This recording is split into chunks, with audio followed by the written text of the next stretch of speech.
Muy bien, muy buenas tardes a cada uno de ustedes. Les saludo en el nombre de Jesús para continuar con nuestro estudio temático correspondiente a la doctrina del pecado. Sí, estamos viendo la transgresión.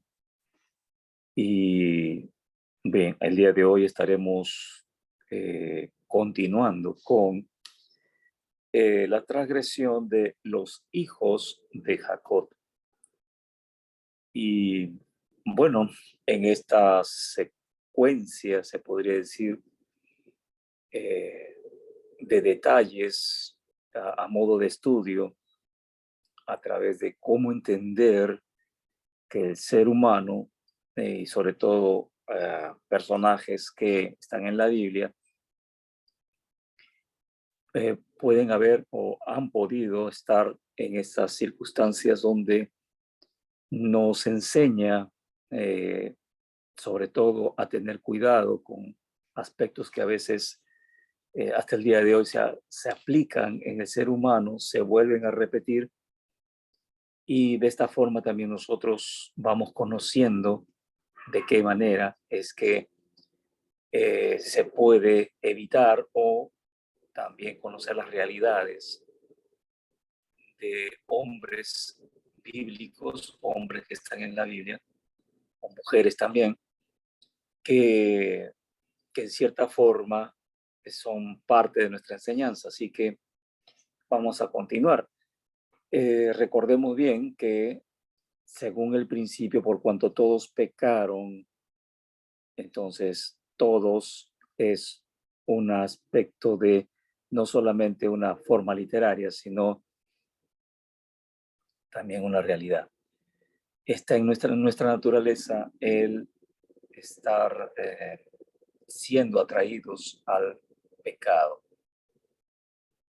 pero en el cristiano está en resistirlo y también el poder controlarlo, o sea, evitarlo y sobre todo de poder tener una postura mediante el poder de Jesucristo, mediante su presencia activa en nosotros.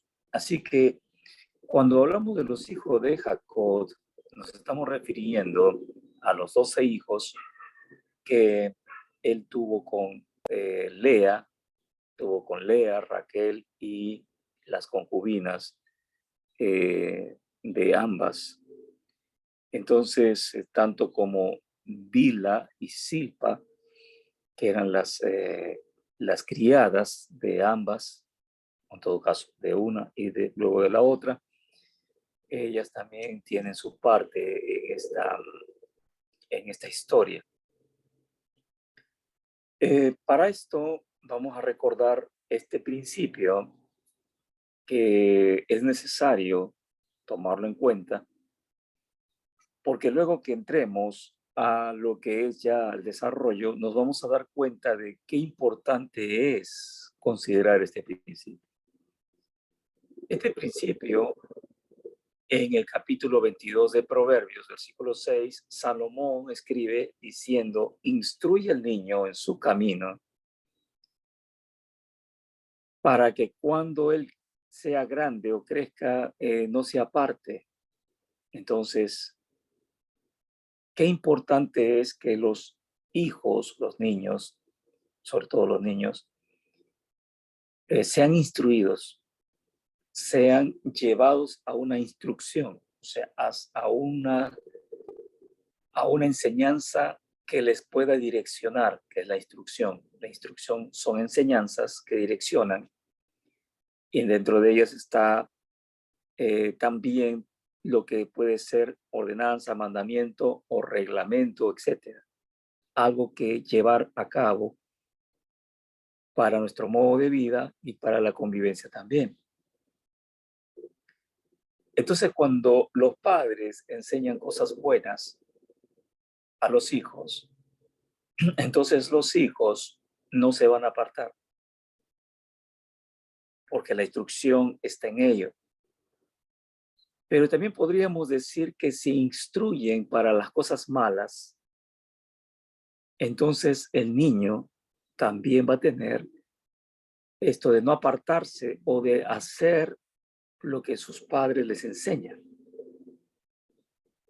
Y por lo general encontramos en la Biblia, en el Antiguo Testamento, de cómo es que de una y otra manera se volvía a repetir esta frase al decir, y ellos hicieron lo que sus padres eh, también practicaban o también adoraban o también ellos se comportaban con las mismas obras que sus padres. Entonces es algo que en la Biblia encontramos esto, sobre todo en Reyes.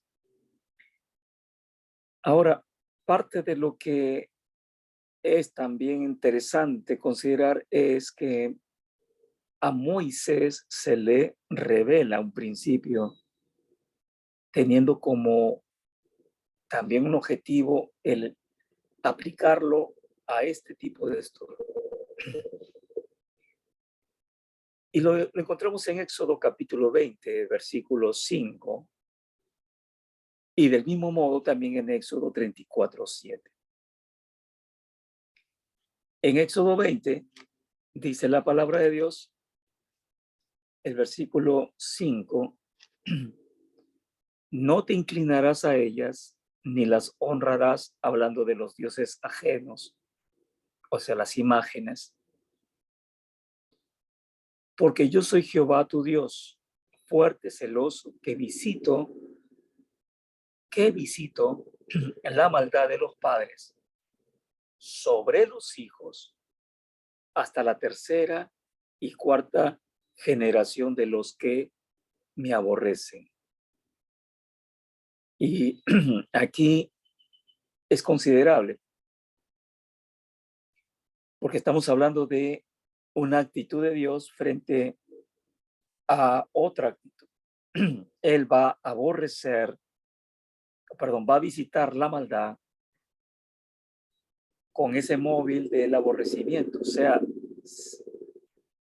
aquellos que aborrecen a Dios, Dios entonces va a permitir que la maldad los visite. Él va a permitir que la maldad los visite. A esto se le llama maldición. Hasta la cuarta generación.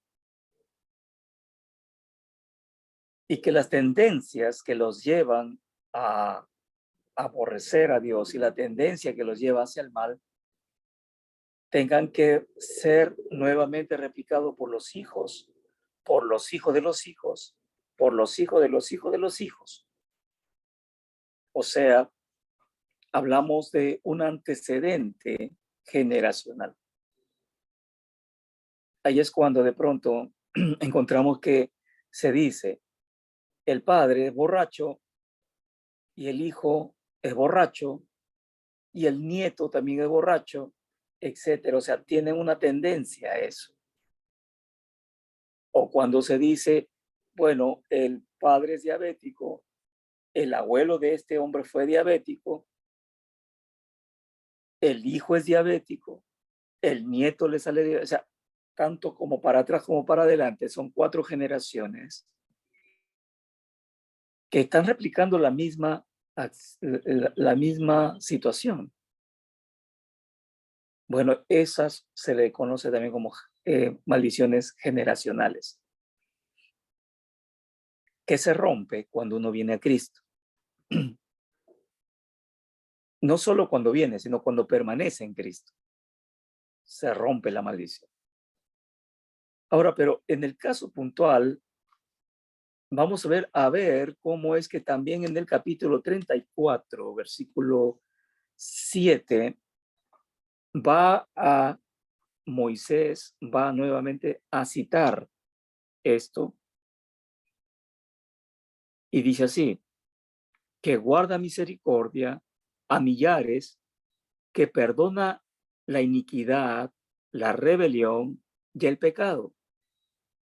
Una vez más, que perdona la iniquidad, la rebelión y el pecado, y que de ningún modo tendrá por inocente al malvado, que visita la iniquidad de los padres sobre los hijos y sobre los hijos de los hijos hasta la tercera y cuarta generación.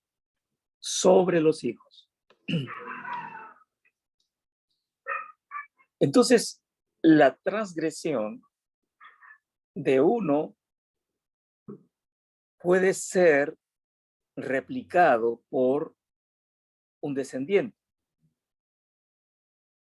Porque si no está Dios en el control, la humanidad, el ser humano, va a tener esa tendencia provocado por el adversario y también por nuestro propio código de ADN.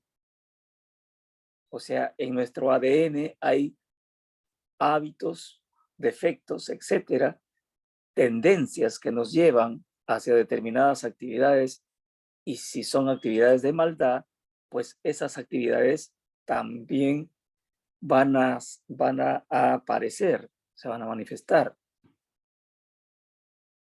Entonces,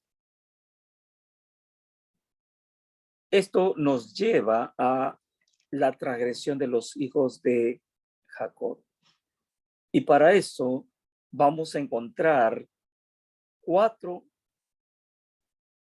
marcados aspectos que se volvieron tendencia generacional. De tal modo de que estos hijos de Jacob lo pudieron también mostrar.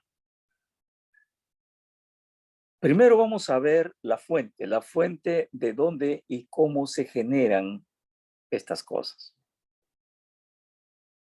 Vamos a encontrar, por ejemplo, en Génesis capítulo 30, en el versículo 1, que va a aparecer la envidia. Y para esto, déjenme explicarles. Jacob, él,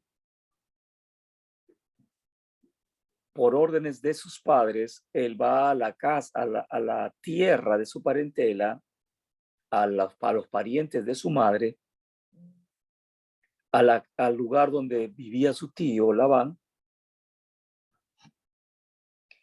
y allí encontrar o quedarse allí para buscar mujer o que pueda desarrollarse. Pero también sabemos que en el fondo es que está huyendo de Esaú, pero también es por el motivo de hallar una esposa. Entonces se le encuentra, en este caso, él encuentra a Raquel después de tener una experiencia de ver una manifestación espiritual a modo de sueño, donde él ve una escalera, y entonces hace él un compromiso, tiene un encuentro con Dios luego, y este encuentro a modo de sueño, donde él se sorprende al decir, esta es casa de Dios. Entonces surge de ello una especie de compromiso que hace él con Dios. O sea, un voto y un voto de diezmo también, o sea, un voto a modo de diezmo. Entonces él, cuando llega a la tierra de su parentela, él va a encontrar a Raquel, que venía con el rebaño, y dice la palabra de Dios que Jacob, en el versículo 11, tras el impacto de ver a Raquel, que era de hermoso aspecto, hermoso rostro, una mujer muy hermosa, él se impacta con su figura, se impacta con su aspecto y se enamora. Entonces él se acerca, versículo 11, del capítulo 29, él se acerca y comete una ligereza. Jacob comete una ligereza. Él va a entregar su afecto, o en todo caso, a abrir su afecto directo mediante un beso. Dice, y Jacob besó a Raquel y alzó su voz y lloró. La pregunta es, ¿qué le pasó a Jacob? O sea, ve a Raquel, se impacta, se acerca, lo besa y llora. Bueno, esto es algo que probablemente él, como ser humano, como persona, tendría un ideal, en todo caso, algo que hubiera sido su deseo cumplido. Encontrar a alguien así era el deseo de él. Y sobre todo de que estaba dentro de la parentela, así que él llora por lo preciso y también lo oportuno de hallar a Raquel.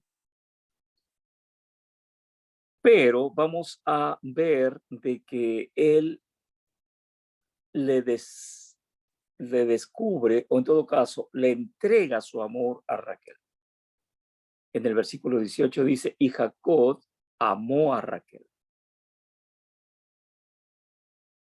Entonces, Raquel lleva a Jacob a la casa de su padre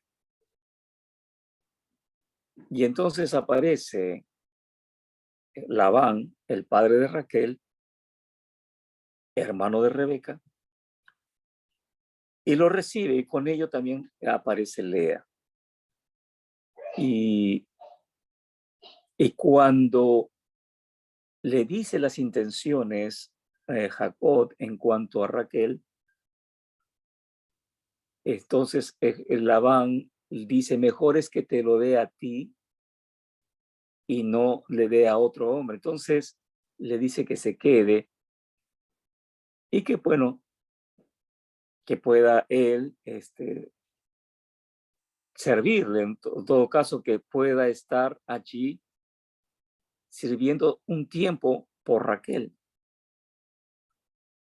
Entonces, cuando eran 7 años, cuando él se quedó 7 años, Labán hace una fiesta para entregar a su hija y en ello encontramos que la tradición que había allí, según el propio Labán, era una tradición familiar, algo que era propio de la familia. Raquel sabía esa tradición, sí, lo sabía. Lea sabía la tradición, lo sabía. Pero como se nubló Raquel con la presencia de Jacob y también la forma de cómo él evidenció su necesidad de tener una esposa, entonces este principio que tenía la familia de Labán, sobre todo él como cabeza, no se consideró.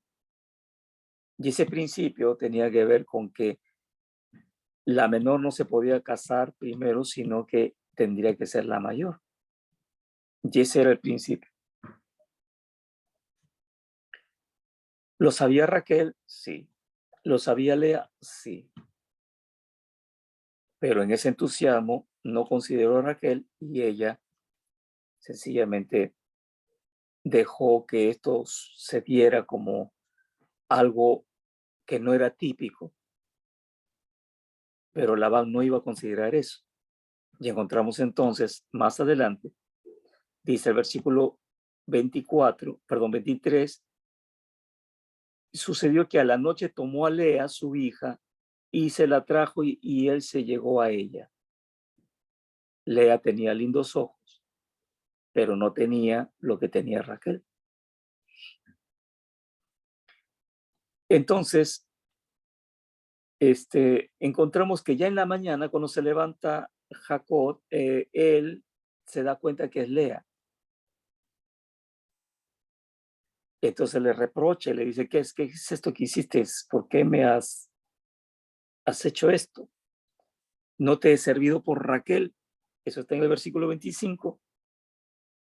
¿Por qué pues me has engañado?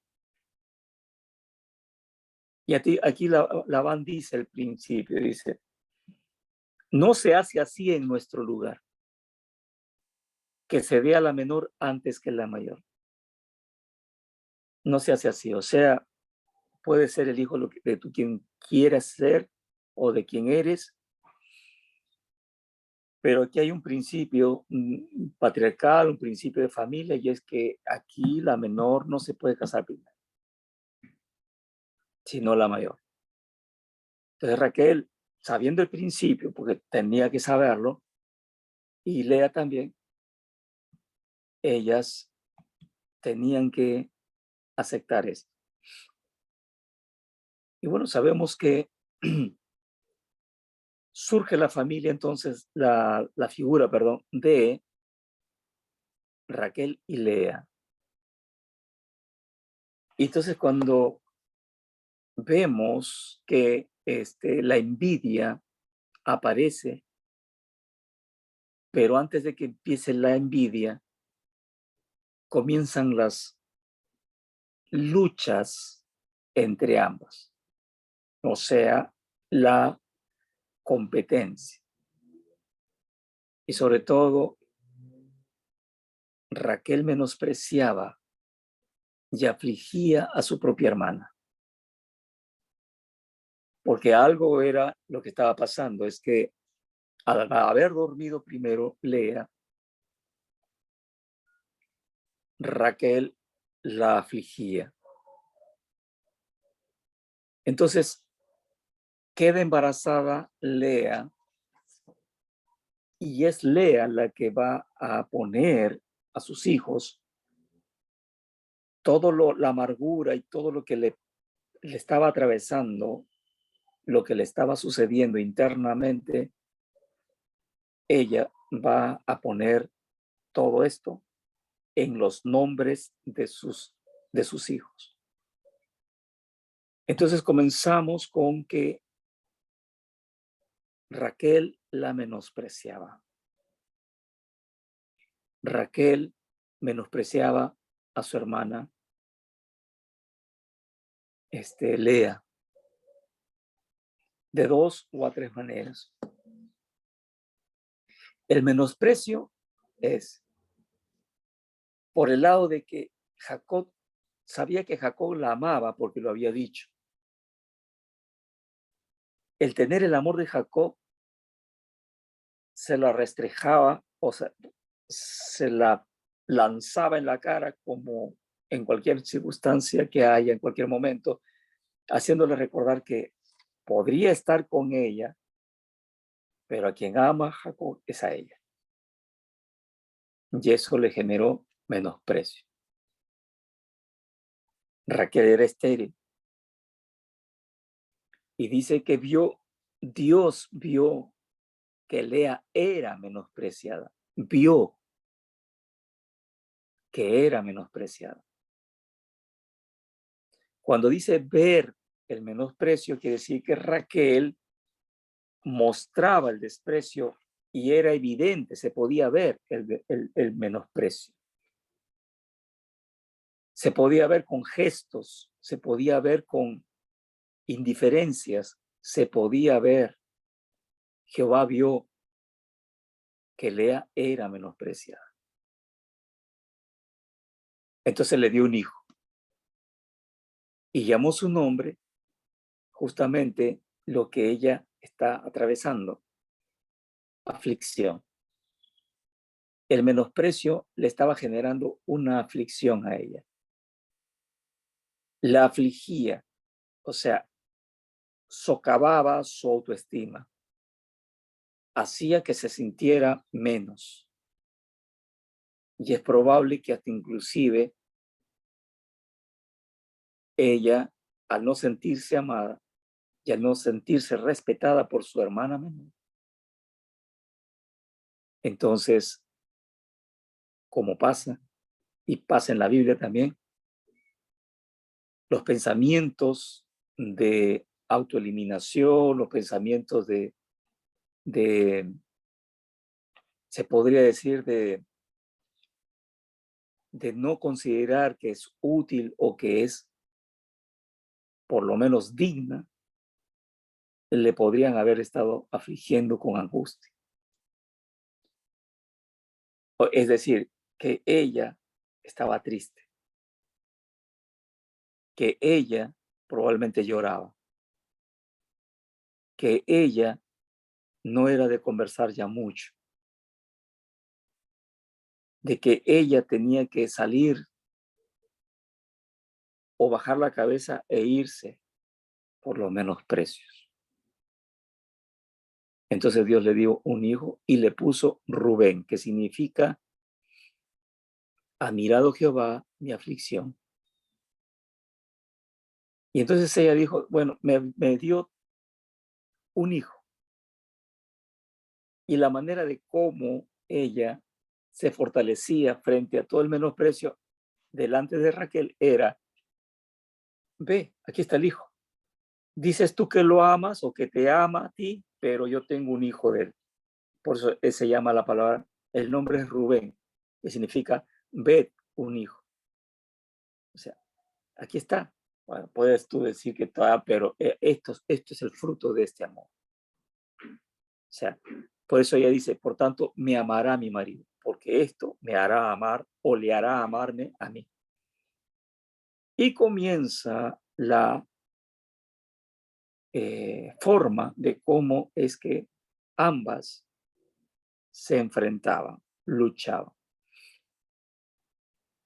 Queda nuevamente embarazada y ella ahora no va a tener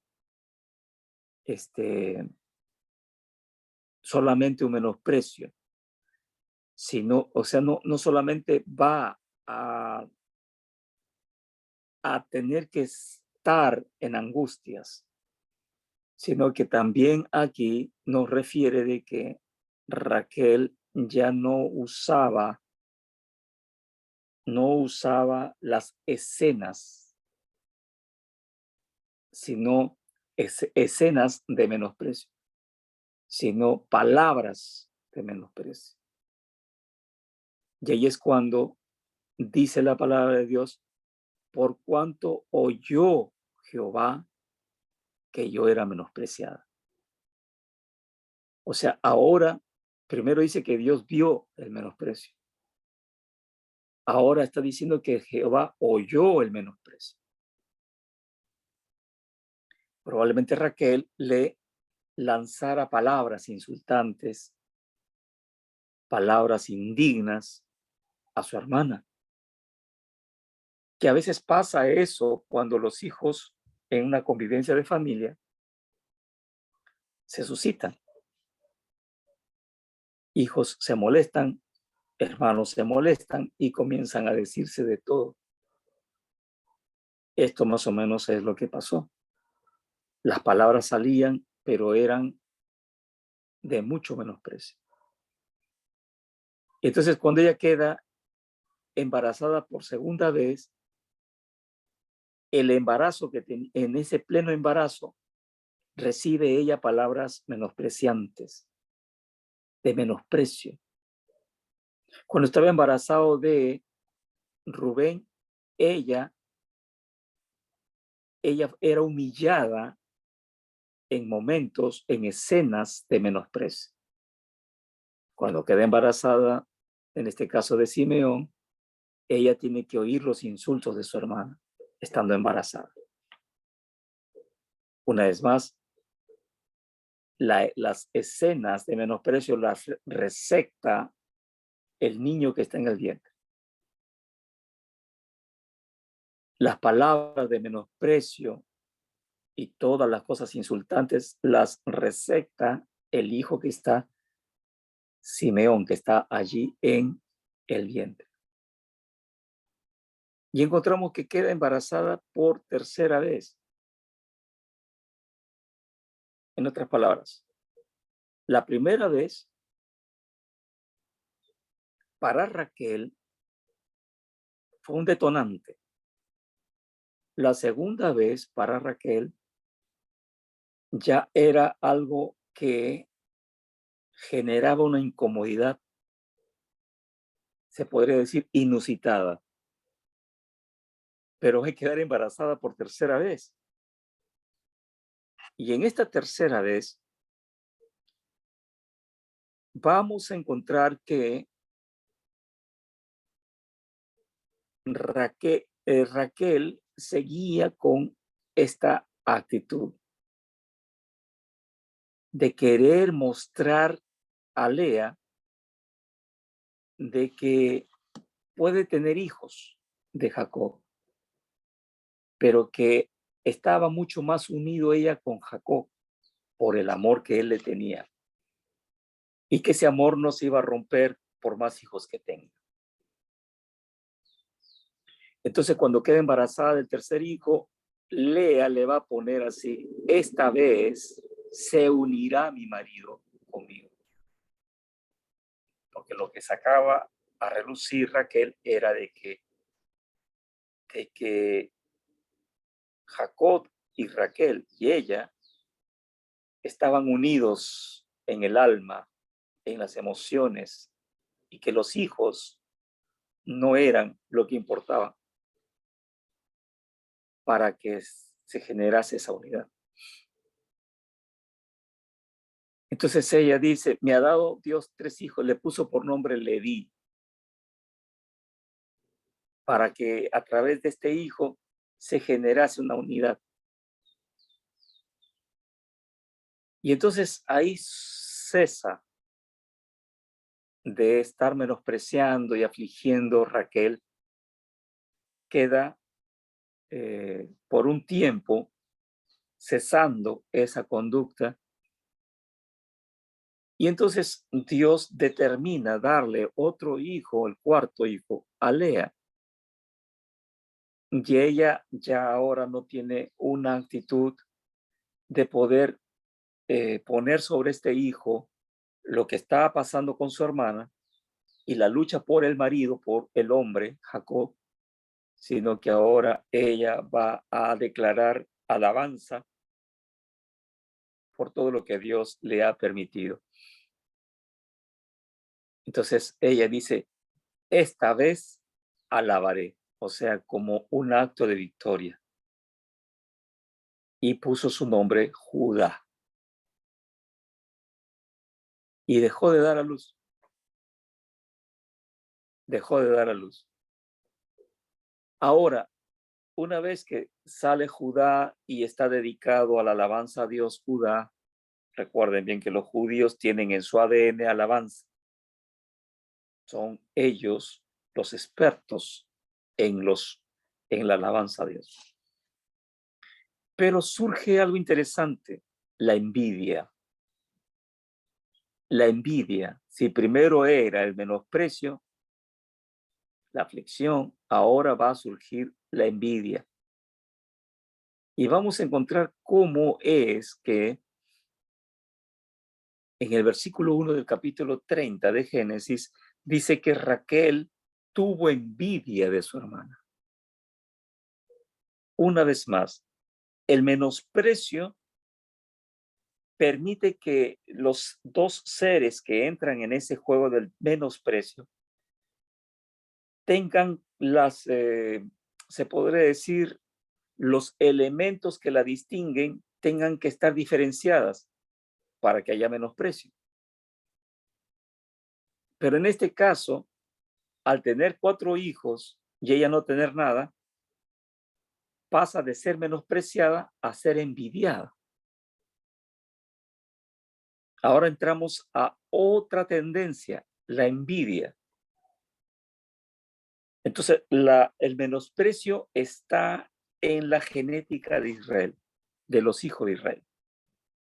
Y ahora tenemos la envidia. Y la envidia dice que fue algo que condujo a Raquel hacia cosas muy apresuradas y demasiado descabelladas.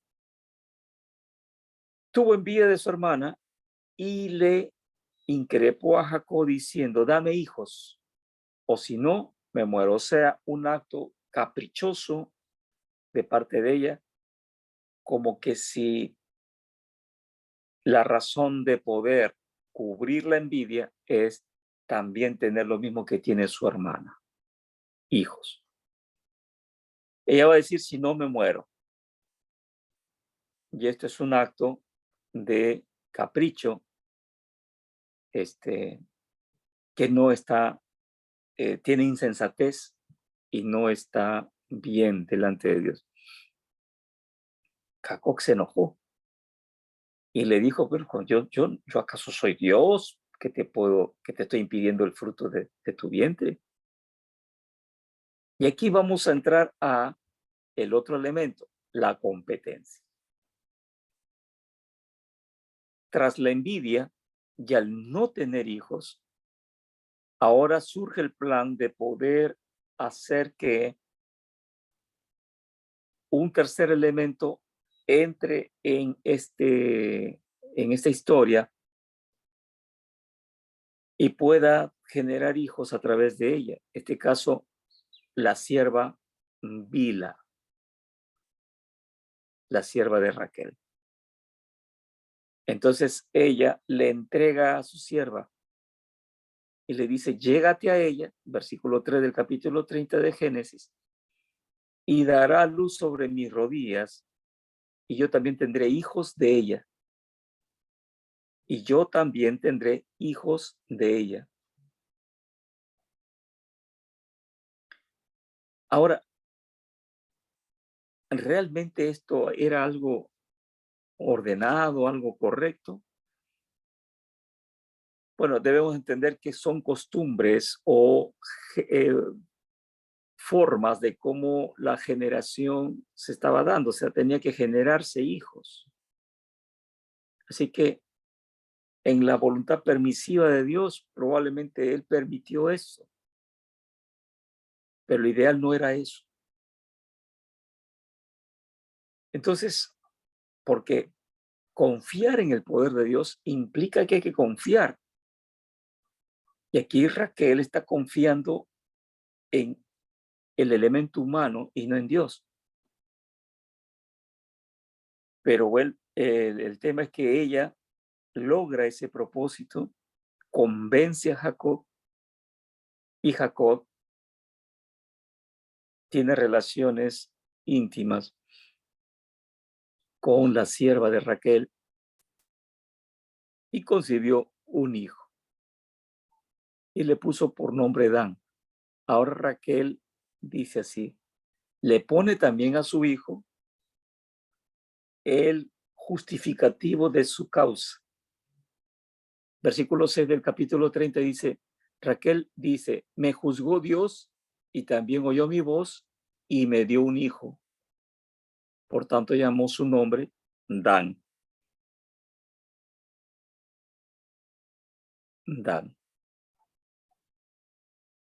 Y otra vez concibe la sierva y le pone por nombre Neftalí,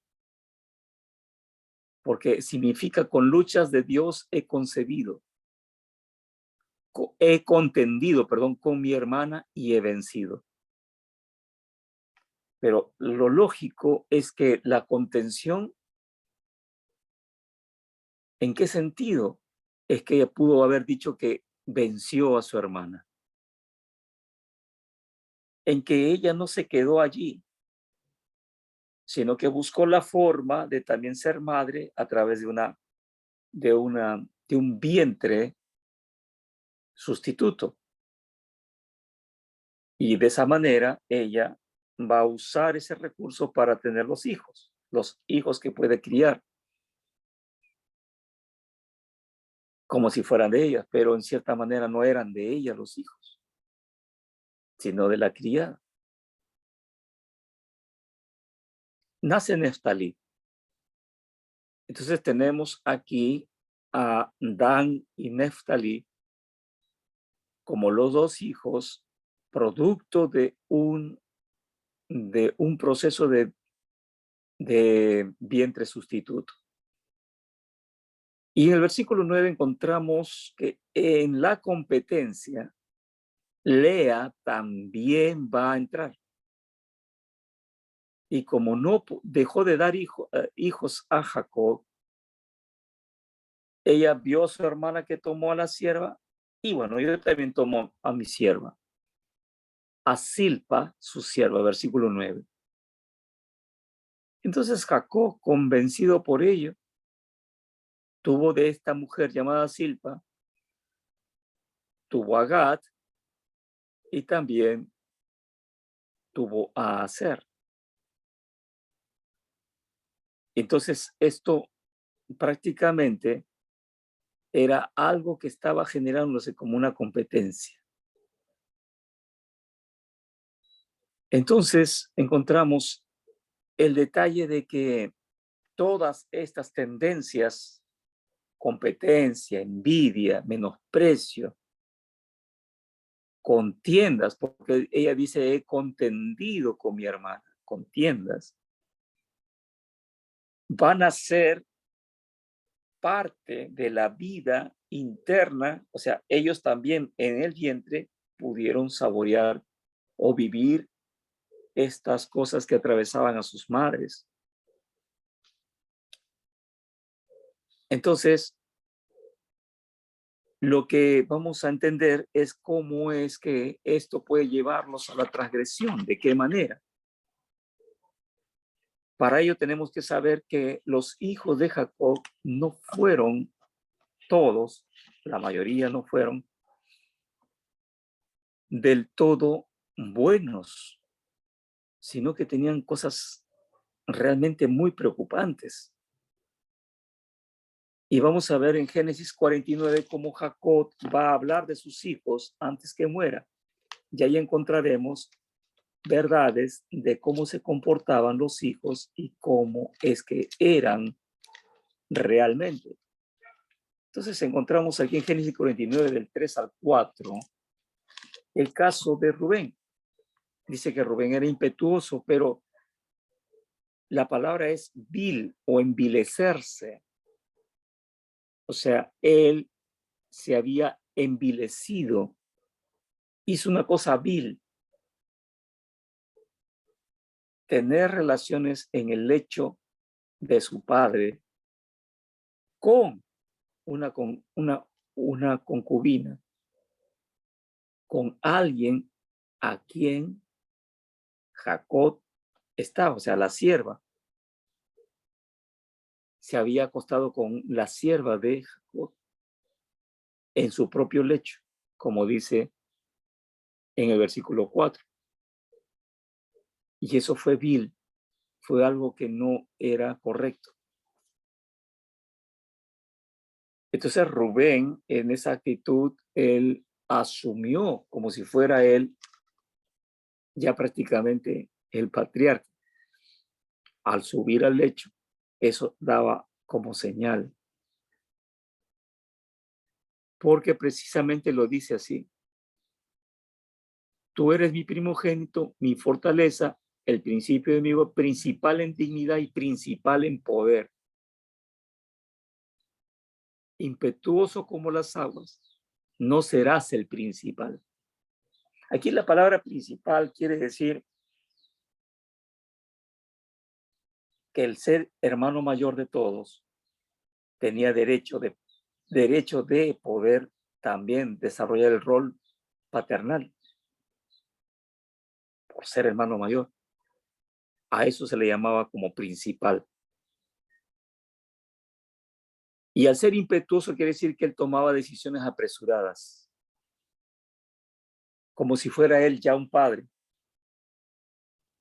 Para que se entienda, sus hermanos estaban ahí y él no les permitía que vayasen a su padre, sino que todo descansaba en Rubén. A ver qué dice Rubén, a ver qué hace Rubén, porque veían a Rubén como el hermano mayor, o sea, como principal.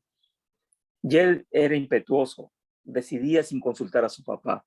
Entonces, por ello es que dice que era impetuoso como las aguas. Entonces vemos también a Simeón y Leví. Simeón y Leví eran armas de iniquidad, o sea, eran de carácter y de decisiones muy dadas al extremo, al punto de matar. Bueno, ellos eran temerarios, perdón. Ellos entraban a donde estaban los toros y de pronto hacían como una especie de competencia entre ellos para ver quién podía desjarretar, o sea, torcer, matar a un toro. Y entonces surge esa osadía, en este caso se le llama temeridad. Y dice, en su temeridad desjarretaron toros. Simeón y Leví, recuerden que ellos fueron los que tuvieron el plan de matar a los hombres de Siquén. Y sucedió así. Entonces encontramos detalles en que nos muestran que los hijos no eran del todo correctos. Ahora, ¿dónde se centra todo lo que es la envidia, donde es el menosprecio, donde es la contienda, la aflicción? ¿Dónde se centra todo eso? Lo vamos a ver en el caso de la forma como transgredieron cuando vendieron a su hermano José. O sea, recuerden bien, José y Benjamín fueron los dos únicos hijos que tuvo Raquel. Y es más, Raquel cuando tuvo a Benjamín murió. Ahora, dice que Jacob amó a José porque lo había tenido en la vejez. Lo había tenido en la vejez. Amaba a José. En Génesis 37:3, sí, un poco más para atrás, un poco atrás, vamos a encontrar lo siguiente, el 3 y el 4, dice, y amaba a Israel a José más que a todos sus hijos. Aquí encontramos ya un factor que puede generar muchas cosas en aquellos que están aludidos a esa actitud. Amaba más que a todos sus hijos, porque lo había tenido en su vejez. Y le hizo una túnica de colores. Y viendo sus hermanos que su padre lo amaba más que a todos sus hermanos, le aborrecían y no podían hablarle pacíficamente. Entonces aquí tenemos ya un móvil generado por justamente actitudes de los padres que no son correctas. Si las dos mujeres ya tenían desde el vientre actitudes no correctas, ahora Jacob va a hacer algo, a evidenciar su amor más por uno que por todos. Y bueno, tenía todo su derecho. Es cuestión de que él tiene que amar a sus hijos, a todos, no hacer acepción. Y entonces, pero esto era algo que se tenía que dar, en todo caso estaba permitido por Dios.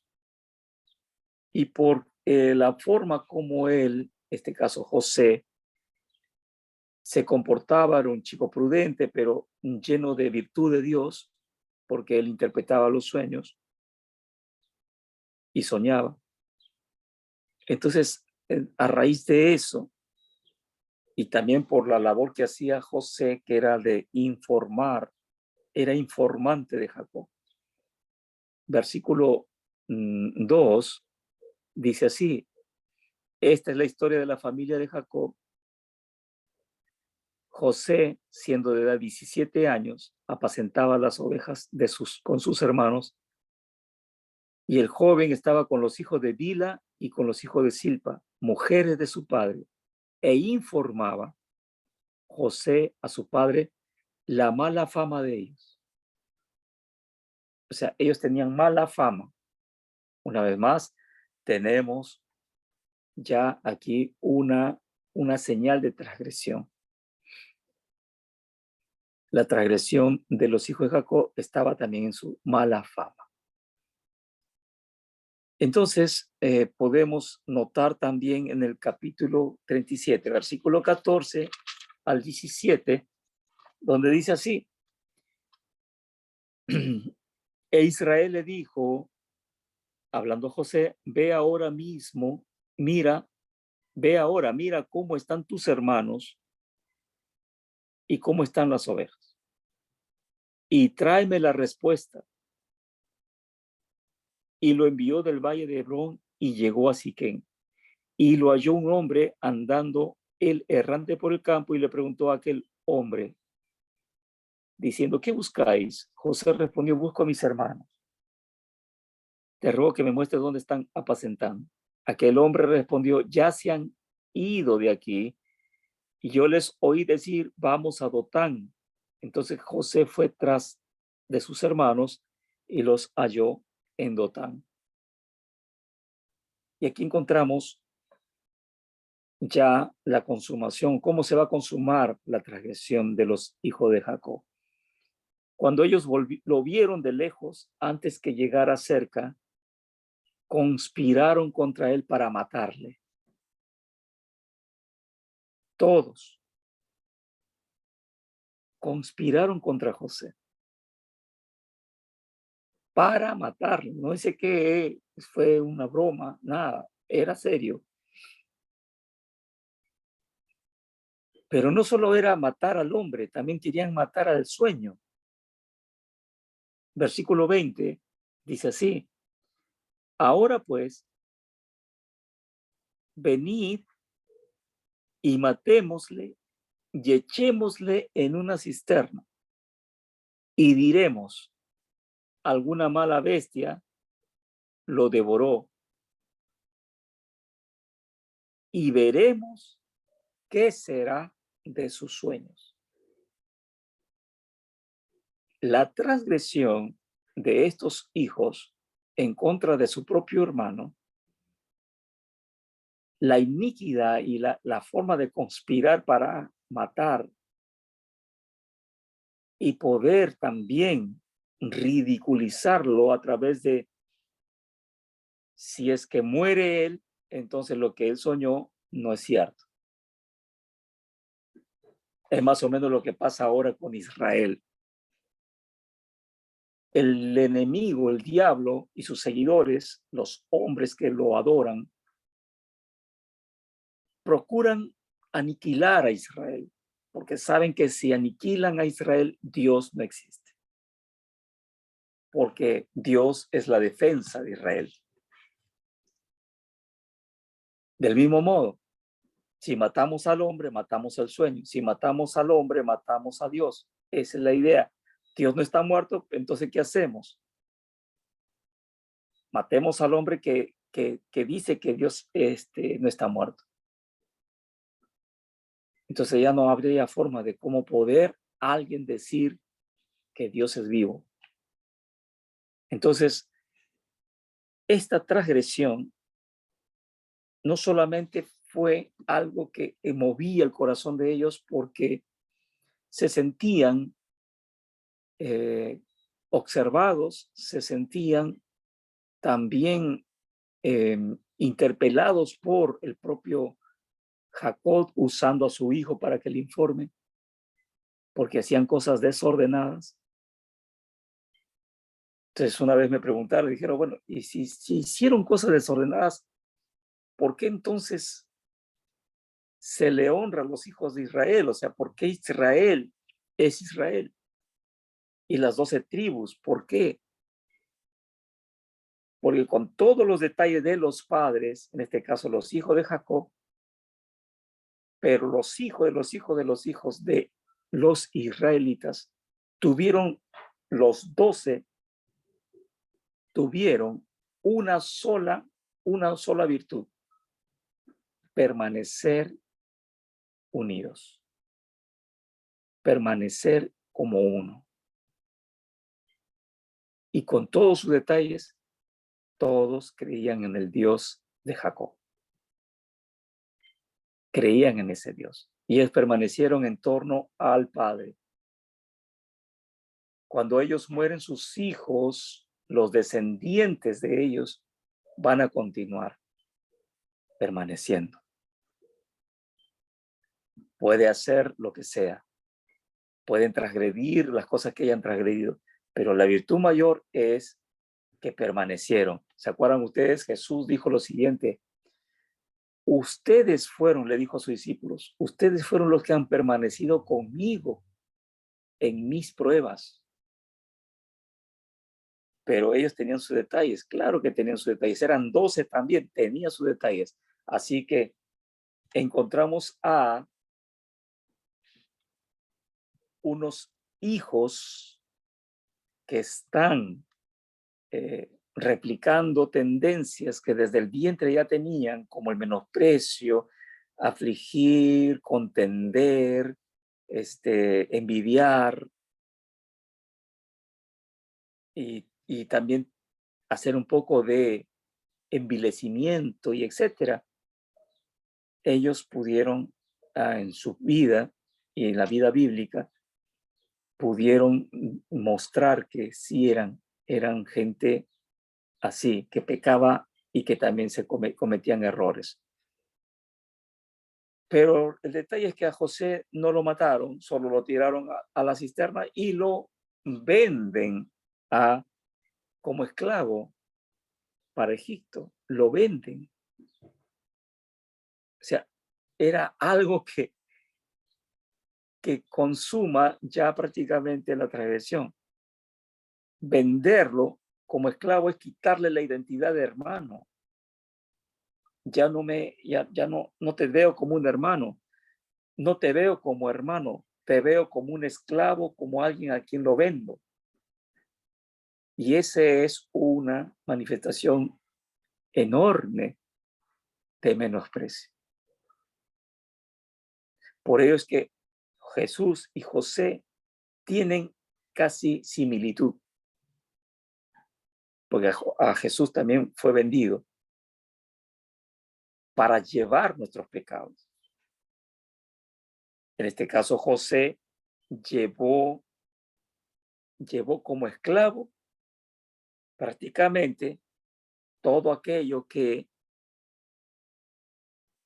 podría ser condenatorio, pero en él lo llevó, porque él mismo lo reconoce, de que era necesario que pasase eso para conservar la vida de sus hermanos. O sea, a modo de redentor, a modo de salvador. Entonces, parte de lo que hemos visto el día de hoy es de cómo los hijos de Jacob replican cosas que sus propios padres, en este caso sus madres, tenían. Y hoy en día, eso tenemos que encontrar, que no haya contiendas, como decía Pablo, que no haya contiendas ni vanaglorias, ni tampoco envidias, sino que seamos uno y tengamos misericordia y podamos humillarnos ante la presencia del Señor. Porque son cosas que se vuelven a observar. Pero aquel que esté transitando por ello, recuerda, Jehová ve y oye todo lo que pasa. Y de Dios es la justicia. Bien, nos encontraremos el próximo miércoles, pero ya ahora para estar viendo un poco más, en este caso, todo lo que tiene que ver con la transgresión de Israel para que puedan ser ellos, ya como una nación, puedan ser ellos llevados esclavos a Egipto. O sea, de qué manera es que se transgredió para que se quedase como esclavos. Y esto nos va a llevar hacia un poco para atrás para entender que esto es el cumplimiento de una profecía. Así que estaremos encontrándonos el próximo miércoles y siempre con ese deseo de que esto pueda ser de bendición. Que Dios pueda bendecir sus vidas y nos encontramos.